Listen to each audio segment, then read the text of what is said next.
اهلا بيكم. معاكم امير اسعد من قناه ديكور ورسم. النهارده هنعمل تجاليد لبار زي ما حضراتكم شايفين. وبالنسبه للناس اللي ما بتعملش المعبره دي ساعات عشان ما تعرف شكلها يطلع ازاي، فانا عملتها في الفيديو ده، والتقفيله فوق وفي الجناب زي ما حضراتكم شايفين، والقطعيه ال45 مظبوطه. تعال نشوف عملنا الكلام ده ازاي وممكن يكلفنا ايه بار زي كده. طبعا لو البار لوحده اللي قدام حضراتكم ده غير لما يبقى في التقفيلات من الجنب ومن فوق والمعبرة كلها. اول حاجة ده الشكل معانا زي ما حضراتكم شايفين كده، طبعا فارق جدا من غير بديل الخشب وبعد ما ركب بديل الخشب. طبعا الجزء ده كان سيراميك والعميل كان عايز يقف لحد سيراميك، بس انا فضلت اكسر الجزء ده علشان لو حد واقف بره ما يشوفش اخر بديل الخشب زي ما حضراتكم شايفين كده. فبدأنا نكسر القطعة دي، وبعد كده بنبدأ ناخد المقاسات بتاعتنا العرض والطول علشان القطعية اللي في الزاوية. زي ما حضراتكم شايفين دي مهمة جدا اللي انت تقطعها مظبوطة، بحيث اللي انت ما تيجي تركب تبقى شكلها مقبول يعني، وتبقى مظبوطة. هنا بنحط السيليكون العظم التركي والأنبوبة من 100 جنيه ل 120. أنا هقول لك كل الأسعار من رينج كذا لكذا. ببدأ أركب أول قطعة، ده بديل الخشب 20 سنتي المستورد، وهنا بظبط الزاوية عشان الزاوية بتاعت اللي موجودة مش مظبوطة. فطبعا الزاوية البديل الخشب نفس لون بديل الخشب بتظبط الكلام ده كله. هنا ببدأ أشوف بقى ظبطتي هتيجي على إيه علشان الزاوية، وببدأ أخد المقاس طولي اللي جوه زي ما حضراتكم شايفين كده، وببدأ أقطع القطعة بتاعتي. وبعد كده بشوف بقى القطعية مكان ما أنا قطعت السيراميك هتيجي قد إيه، بحيث إن أنا أجيبها قطعة واحدة وبعد كده أكمل الجزء التاني. وطبعا ده بيتقطع بالقطر زي ما حضراتكم شايفين. وهنا بدأت أركب الجزء، طبعا بخلي القطعية من ناحية المطبخ عشان ما تبانش. طبعا بتقطع، الأفضل يتقطع، في ناس بتقطعه بسفيحة المنشار وفي ناس بتقطعه بالصاروخ، والصاروخ أفضل طبعا. هنا ببدأ أحط سيليكون عظم تركي على الظهر، بديل الخشب ب20 سنتي المستورد في من 400 جنيه ل450 جنيه، دي في حدود كده. ببدأ أركب بقى الجزء، ودي أهم قطعة بتركب لأن دي بتظبط معايا الشغل كله. مهم جدا يكون المقابل قصاد بعض، وأنا عملت زاوية بديل خشب عشان أظبط المقابل اللي هيقابل بعضه في الزاوية. ومش مهم عندي الزاوية لأن الزاوية البديل الخشب هي تظبط الزاوية بتاعة الحيطة. هنا مهم جدا ان انت تحط حاجة تحمل، تبقى حامل للجزء اللي في النص لحد ما السيليكون ينشف. قطعة خشب بقى، قطعة ألمنتان، أي حاجة تكون في نفس الطول كده، وتبدأ تحمل عليها الجزء اللي في النص. هنا ببدأ أركب الشريحة الطولي وبظبط الخطوط مع بعض عشان لو هيركب فيها ليد بروفايل تكون مظبوطة والليد يعدي بكل سهولة. زي ما حضراتكم شايفين الزاوية مظبوطة جدا، والأجزاء اللي باينة بيضة دي بنديها نفس اللون بديل الخشب البني ومش بتبان. ببدأ أركب القطعة اللي جوه. طبعا بار زي ده مش هياخد أقل من 10 قطع بديل الخشب. زي ما حضراتكم شايفين ببدأ أركب. وهنا الجزء اللي كنت بقول لحضراتكم عليه الطولي بتاع السيراميك اللي كسرناه شكله بيكون أفضل جدا.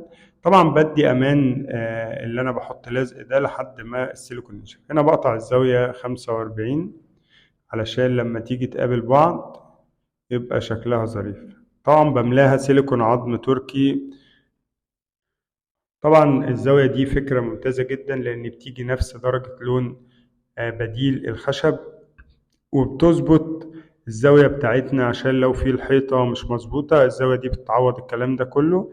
ببدأ أملاها سيليكون. هنا طبعا كان في علبة كهرباء العميل لغاها، وبعد ما لغاها وقال لنا مش محتاج يفتحها بعد كده قال لك ممكن يعني احتاجها. طبعا انت في حاجة زي كده بتبدأ تدق بمسمار لحد ما تحاول تحدد مكان الفتحة، أو تجيب الفيديو بتاعك وانت بتصور وتشوف مقاساتها نظرية وبتفتحها. بس طبعا يعني الأفضل لو العميل كان قال يعني نفتحها من البداية. هنا زي ما حضراتكم شايفين بقى، دي اختلفنا عليها، اللي انا كنت عايز اكسر الوزرة وهو ما كانش حابب، بس يعني الحمد لله اقتنع اللي احنا نكسر الوزرة. ولما بتتكسر الوزرة بيكون الشكل افضل بكتير جدا. وبديل الخشب المستورد البي في سي مش بيتأثر بالمية. بدأنا نشيل، وطبعا الافضل ان انت تدي وش سيلر او وش بلاستيك مطفي للجزء اللي انت هتلزق عليه علشان السيليكون يمسك افضل. بتجيب قطعتين وبتبدأ تمشي بيهم عشان تشوف هتنهي معاك ازاي وتبدأ ازاي. فكرة النقطة دي مهمة جدا وبتسهل عليها حاجات كتير، اللي انا بشوف افضل بداية وافضل نهاية. بعد كده ببدأ اقطع طبعا كل المقاسات اللي تحت البار زي ما حضراتكم شايفين كده. هنا طبعا او اخر قطعة على الشمال ببدأ اشيل الحرف ده. مهم جدا ان انت تشيل الحرف ده لان ملوش اي لازمة في اخر قطعة. القطعة ديت هنا انت يعتبر المربع مباشر على الحائط، واحنا هنسحب معجون ونقفل لو في فتحة جنبه وبيبقى شكله افضل بكتير. بتبدأ توزع السيليكون العظم التركي.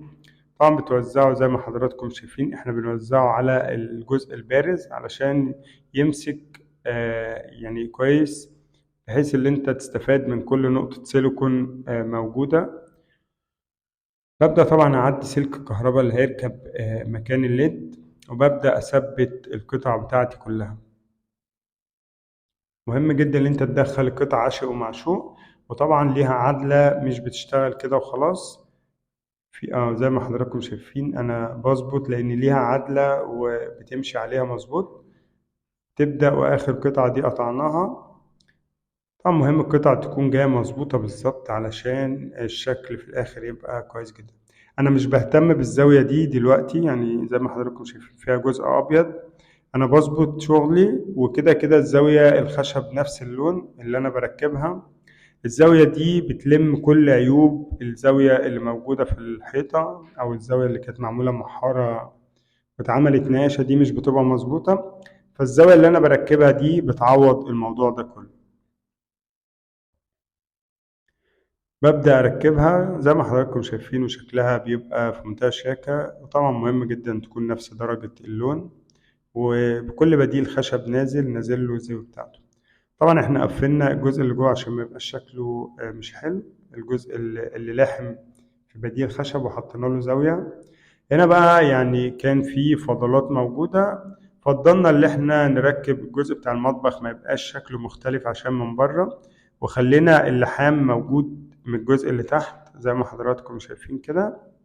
ودي هتدي شكل حلو جدا زي ما حضرتك شايف كده. شكل الجزء اتقفل كله وشكله كويس جدا. بتيجي في الاخر هنا بتسحب معجون وبتديها نفس اللون بتاع الحوائط وتشيل اللزق، بتبقى شكلها يعني في منتهى الشياكة. بتقفل كل الجزء اللي في الجنب، تقفله معجون، وبعد كده بتبدأ تدهنه نفس اللون. ببدأ بعد ما نشف بشيل كل الستيكر. طبعا هو بينضف يعني قماشة مبلولة مية بسيطة، وبينضف بكل سهولة مفيش أي مشكلة زي ما حضراتكم شايفين كده بعد ما قفلنا. طبعا شكل الزاوية دي بتبقى ممتاز جدا. وده شكل القطعية اللي في الزاوية شكلها ظريف بردك، ودي التقفيلة من جوه. وشكل الزاوية الخشب طبعا شكلها بيبقى نفس اللون وشكلها ظريف جدا وشيك